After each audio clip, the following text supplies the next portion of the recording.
कहाँ रह गए ये दोनों? वो आदमी इधर उधर घूमता रहता है और अब उसे भी अकेले डर लगने लगता है। तभी उस आदमी को किसी औरत का साया दिखता है। उसके लंबे खुले हुए बाल और पायल की छम छम आवाज। चुड़ैल, बचाओ बचाओ, चुड़ैल।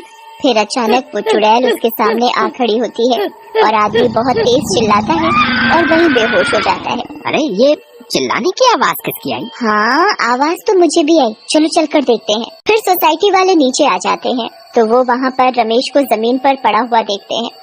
सब जल्दी से नीचे आते हैं। सविता और भाविक भी नीचे आ जाते हैं। अरे कोई इन्हें होश में लाओ, उठिए भाई साहब, उठिए। फिर कुछ ही देर में रमेश को होश आता है और वो सारी बात सोसाइटी वालों को बताता है जो उसके साथ कुछ देर पहले हुई थी। तभी सोसाइटी में अजीब सी आवाजें आने लगती हैं। मम्मी देखा ना, मैंने बोला था ना कि भूत है। हाँ बेटा, तुम सही कह रहे थे। तभी सोसाइटी के बीचों बीच धुआं उठने लगता है और वहाँ वो चुड़ैल आ जाती है। कौन हो तुम और क्यों हमें इतने दिनों से परेशान किया हुआ है? हाँ हाँ बताओ, क्यों तुमने इतने दिनों से इन लोगों को परेशान किया हुआ है? हम भी तो इसी सोसाइटी में रहते हैं, तुमने कभी हमें तो परेशान नहीं किया, तो इन लोगों को ही क्यों? हाँ बोलो बोलो। तुम्हारी वजह से मैं कितना डर गई थी। बताती हूँ, सब बताती हूँ। कई सालों पहले जब मेरी शादी हुई तो मैं और मेरे पति रवि सविता के सामने वाले फ्लैट में रहने आए।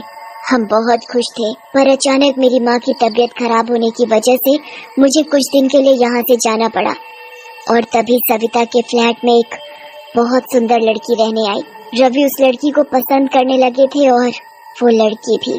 उस लड़की को ये बात नहीं पता थी कि रवि शादीशुदा है। मैं जब वापस आई और मुझे ये सब पता लगा तो मैंने रवि को समझाने की बहुत कोशिश की, बहुत लड़ाई की, पर वो नहीं माने। रवि मुझे छोड़कर उस लड़की से शादी करना चाहते थे और एक दिन रवि और वो लड़की चुपके से अचानक कहीं चले गए। मैंने उन्हें ढूंढने की बहुत कोशिश की मगर वो मुझे कहीं नहीं मिले। और एक दिन मैंने उन दोनों को बाजार में साथ देखा। उन दोनों ने शादी कर ली थी। मैं भागते हुए घर आई और ये बात मुझसे बर्दाश्त नहीं हुई और उसी रात मैंने फ्लैट से कूदकर अपनी जान दे दी। और उस दिन से इस फ्लैट में किसी को रहने नहीं देती जिसमें सविता और उसका परिवार रहता है। हमें बहुत दुख हुआ सुनकर जो भी तुम्हारे साथ हुआ, पर इसमें मेरे और मेरे परिवार का क्या कसूर है?